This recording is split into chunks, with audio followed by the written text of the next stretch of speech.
Baik, Assalamualaikum warahmatullahi wabarakatuh. Selamat pagi, siang, sore, malam semuanya. Perkenalkan, saya Sabina Eka Dianti dengan NRP 075 dari Angkatan 2024. Izin semuanya, saya akan memaparkan mengenai kasus terakhir atau kasus kelima dari blok FM3 yang nanti akan membahas mengenai neuroanatomi.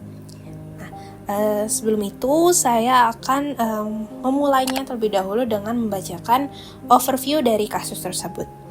Baik, pada kasus diceritakan terdapat dua mahasiswa ya, Basil dan Bari yang sedang belajar neuroanatomi, ya, mahasiswa kedokteran. Nah, saat belajar tanpa sadar salah satu pulpennya ini terjatuh ya ke kolong meja. Nah, Bari pun mengambilnya ya, tapi tanpa sadar justru kepala Bari ini terbentur meja dengan cukup keras ya, yang mengakibatkan kepalanya itu luka dan berdarah. Nah, temannya ini si Basil menekan lukanya dengan tisu supaya tidak mengalir lebih banyak ya darahnya. Nah, akhirnya mereka berdua ini penasaran mengenai lapisan yang atau mekanisme pelindung yang melindungi otak kita, karena otak kita ini krusial kan ya perannya. Nah, ternyata setelah dipelajari, pelindung dari si otak kita, pelindung kepala kita itu ternyata ada dua mekanisme, perlindungan dari luar dan juga perlindungan dari dalam. Nah, untuk perlindungan dari luar itu terdapat scalp, meninges, dan cerebrospinal fluid atau CSF, dan juga perlindungan dari dalam itu ada BBB, blood brain barrier. Nah, selain itu, Basil dan Bari juga mempelajari bahwa otak kita ini membutuhkan vaskularisasi dan drainase gitu ya. Nah, dari kasus yang dipelajari oleh si Basil dan Bari ini akan membahas kita mengenai neuroanatomi dari otak kita. Nah, terlebih dahulu saya akan membahas mengenai neurocranium atau tengkoraknya lah ya. Neurocranium yang mana terbagi menjadi dua bagian, calvaria atau tempurungnya dan basis kraniinya. Nah, untuk calvaria itu terdapat 4 tulang ya, seperti os frontal, os parietal, os temporal, dan os occipital. Dan untuk basis kranii itu terdapat os sphenoid dan os ethmoid. Nah, di calvaria sendiri ini terdapat sutura-sutura dan juga yang mana pertemuannya itu disebut ubun-ubun atau lambda dan juga brekma ya. Sedangkan untuk di basis kranii ini tempatnya terdapat foramina-foramina yang menjadi jalur keluarnya atau jalur masuknya si cranial nerves gitu.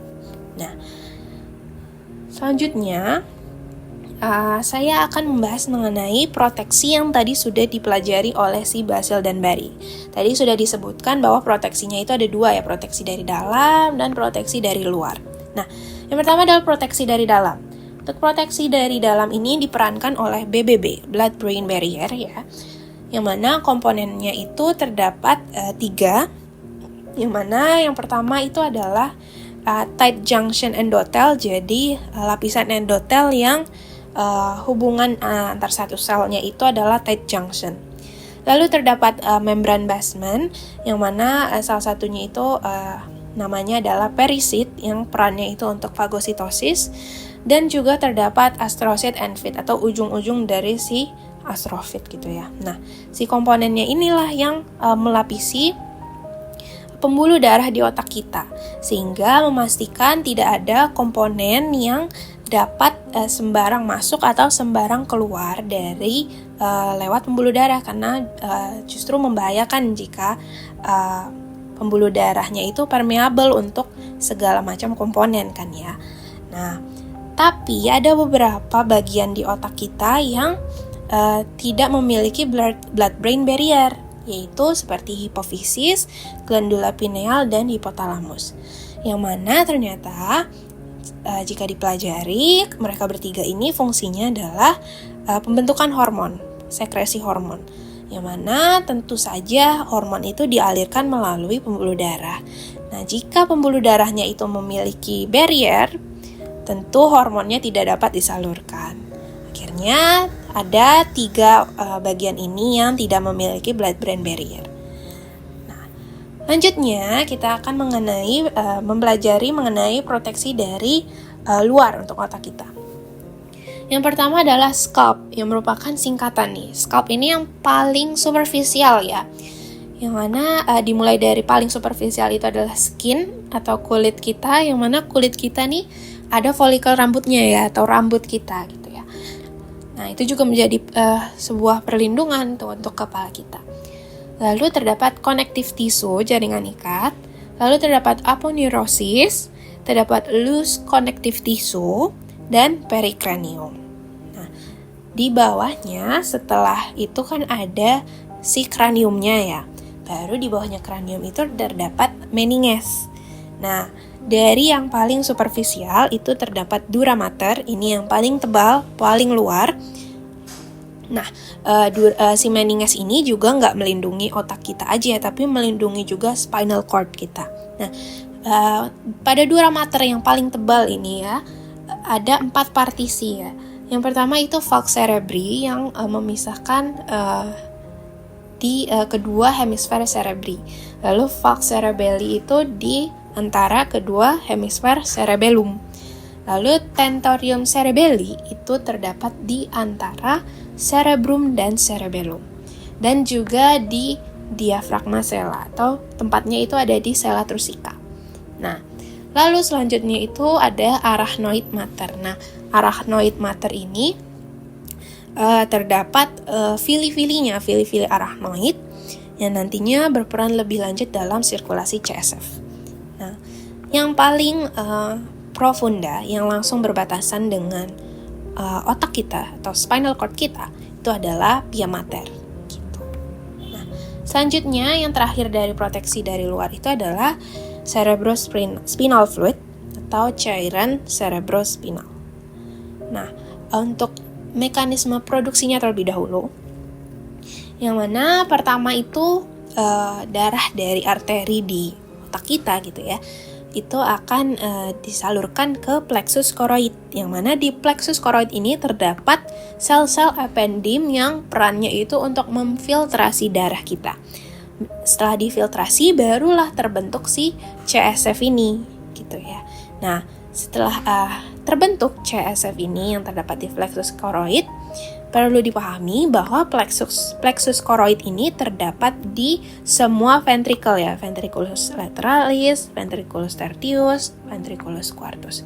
Namun jumlah yang paling banyak itu adalah di ventriculus lateralis, sehingga sirkulasinya itu mulainya dari si lateralis gitu ya. Nah, untuk sirkulasinya ventriculus lateralis ini akan mengalirkan ke ventriculus tertius melalui foramina interventrikular, lalu dari ventriculus tertius dialirkan ke ventriculus quartus melalui aqueductus sylvii, dan dari ventriculus quartus itu dialirkan melalui 2 foramina, foramen Magendie dan foramen Luschka.